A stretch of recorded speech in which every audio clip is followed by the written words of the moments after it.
How's it going? I'm Anthony, and these are stories of my life. For those of you just joining us for the first time, these videos are a cognitive therapy tool for me.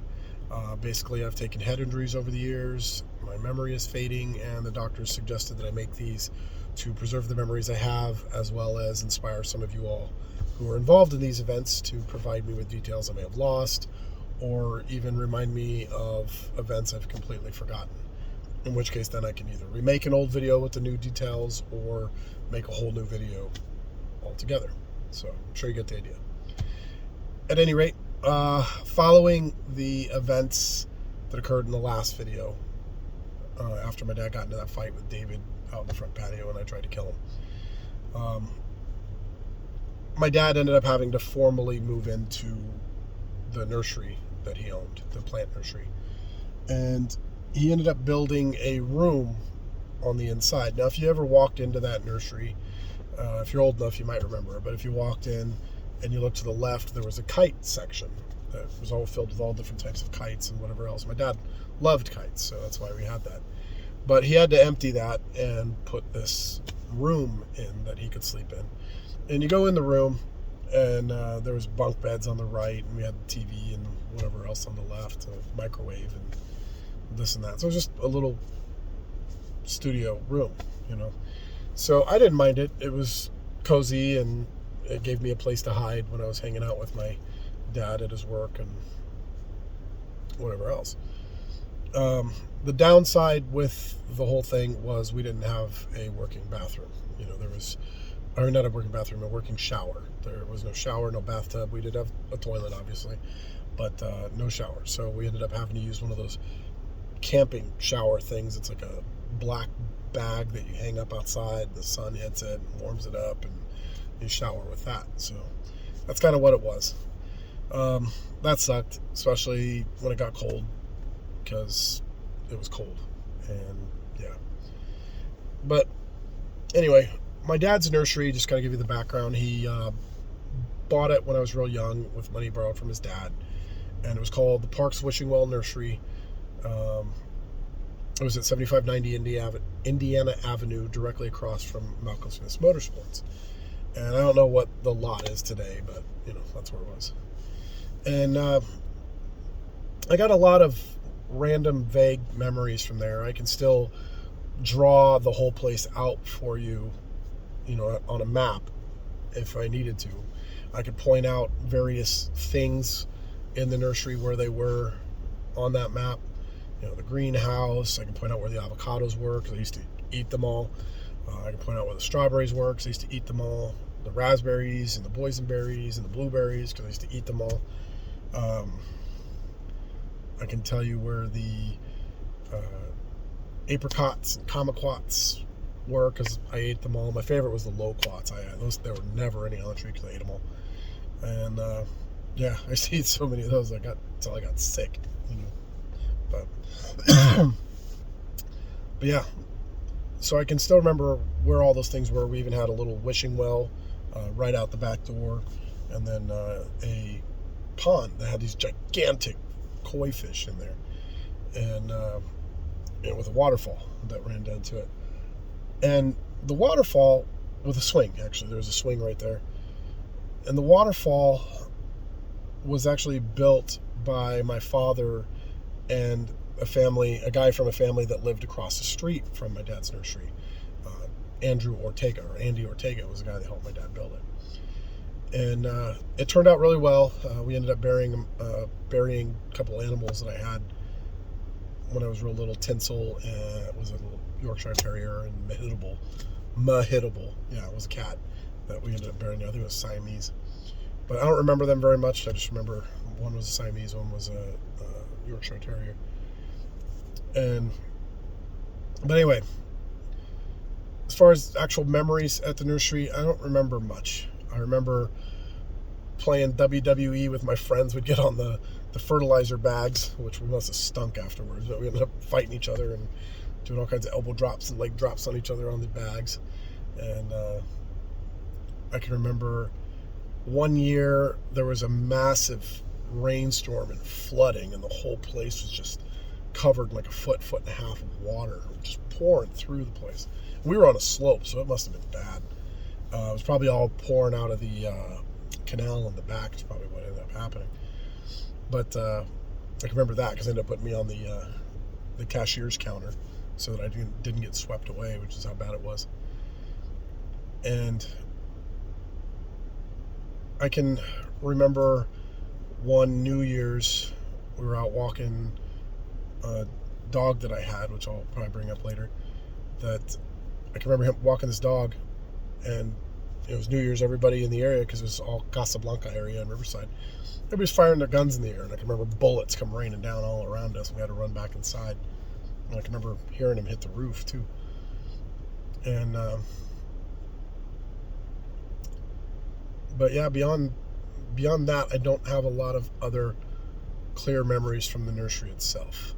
Now, across the street at Malcolm Smith Motorsports, right next to it was this house.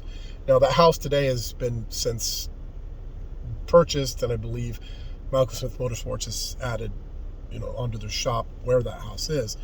But that house, my friend Dominic Ortega used to live there. And it was him, his brother Gabriel, his sister Irma, his mother, and I can't for the life of me remember her name right now, the father, Andy. He was a Vietnam veteran. I think he was a Special Forces guy too, Army Special Forces. He served in Vietnam, and I know that because he had some pictures on the wall and some serious firepower up in his attic that most people wouldn't have unless they did that kind of thing. And then there was the grandmother and the grandfather. And I used to love going over there. You had to cross Lincoln Avenue. Lincoln was a real busy street. Oh, no, not Lincoln, Indiana Avenue. It was a real busy street. And but I would have to cross, and you always have to look out because a lot of cars going pretty fast. And I go over there and I hang out with them all the time. And that was I learned a lot there. It was kind of a good experience for me. I used to spend a lot of time hanging out with Dominic's grandmother. I loved her to death. And it's funny because I ended up learning Spanish there. And I couldn't speak it, but I could understand it. So she would actually talk to me in Spanish, and I would talk to her in English. And we'd go round and around that way. And so I could understand it once people would speak Spanish to me. But I couldn't articulate it myself. I remember that Dominic's grandfather was actually born on the same day my dad was, literally day and year. And I can remember that was where I really started learning how to fight, because I think it was Dominic's dad used to get us all in boxing gloves, and we'd start boxing each other out in the backyard. He would teach us, techniques and whatever else with boxing. And so we'd spend a lot of time fighting there in the backyard, and I got in tons of fights anyway, so I wasn't opposed to it. But now I'm actually learning how to do it. I remember one time, probably my first major head injury, we were actually playing over the fence in the backyard, and his house backed up to the 91 freeway. So yes, I can say when I was a kid, I was playing on the freeway. And we were up screwing around on the freeway, and cars flying by, whatever. Anyway, Gabriel and I ended up in some kind of argument or fight or whatever, and I don't remember what I did to instigate this, but I'm absolutely certain I probably did something to piss him off, and it was probably my fault. I'll take that responsibility. But anyway, I jumped the fence to come back, and I said something to him. I don't remember what it was. But he picks up this block, like a broken concrete, I don't want to call it a rock, but it's broken concrete chunk. And he ends up throwing it over the fence at me. Sure enough, comes down and hits me right in the top of my head. And I can actually still feel the scar from it. And hit me right in the head. As soon as it hit me, my ears were ringing. I was dizzy for half a second. And, it just hit and bounced off, so to speak. Anyway, blood everywhere. Dominic's mom freaking out. Andy came out and whooped Gabriel's butt, I think. And anyway, they dragged me back across the street to my dad and mom, and they were cleaning up my head and wondering whether or not they should send me to the hospital and all kinds of stuff. I don't think I ended up going to the hospital. I don't remember ending up going there. But anyway, so that was probably my first head injury that I can recall. And I remember being dizzy for a bit after, so I'm sure I ended up with a concussion. And yeah. So that was that. Now, Dominic was probably my best friend at the time. We spent a lot of time together. And living in Casablanca, you get a lot of influence from surrounding kids. And I don't remember if he was one of the early members or one of the founding members of the Devil Wolves Casablanca gang. And I almost ended up in it, but something told me not to do it, and I didn't. But I know at least one person who was in that gang, or is still technically in that gang. And the other day, or some time ago, they posted a picture of the emblem for the Casablanca Devil Wolves. And that image, I can actually remember Dominic drawing. He was the one that drew the image that became the iconography for the gang. And the worst part is I actually helped him design it. So we were trying to figure out how to make something that would look cool. And if you see the image, it looks like somebody young drew it, and it was Dominic. But yeah. So now Dominic, like I said, was my best friend at the time, and I can remember that one night we were outside. I believe we were throwing paper airplanes around.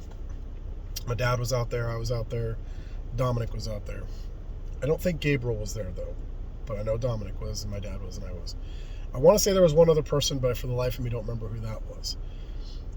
Could have been, I don't know. Anyway, we were throwing these paper airplanes, and one of them got caught in the wind, and it ended up soaring. Actually, two of them ended up soaring out into the street at Indiana Avenue. And it was late, it was dark, there was no cars anywhere in sight, because you could see them with the headlights, right? So Dominic and I ran up to the side of the road, because we were each going to get a paper airplane off the road. And I went for the closer one, and Dominic went for the one that was further out the road. And I can remember looking up and down both directions of the street, and there's no cars that I could see, because I didn't see any headlights.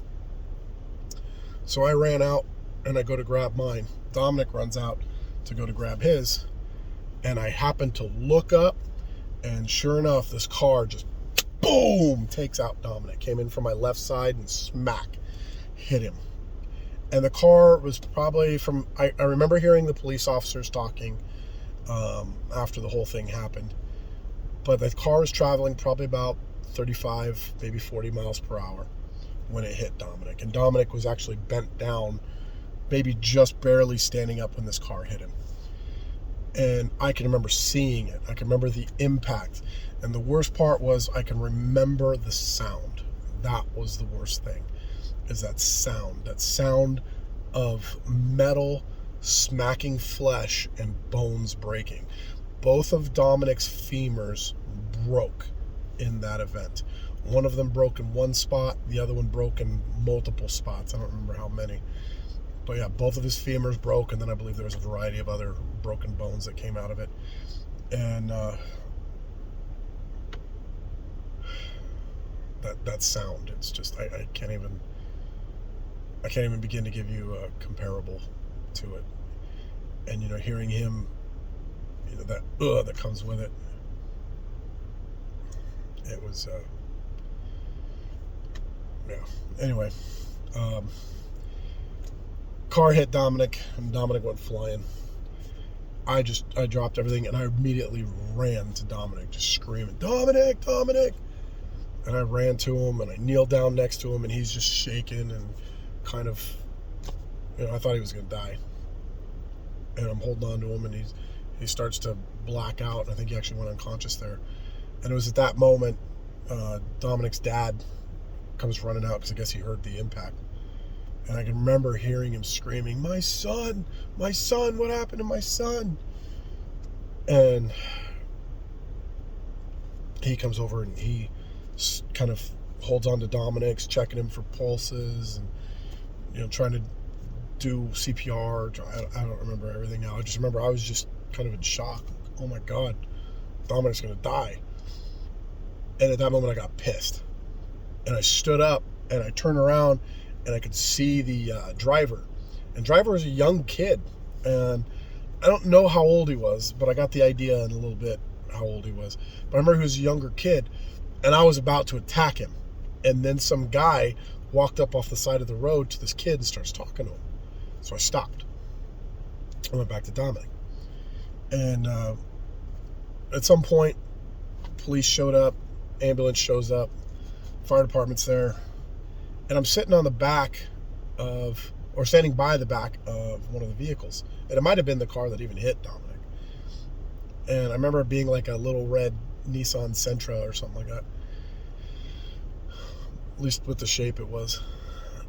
And I actually heard the kid say to the guy that he only had his permit, that he didn't have a license.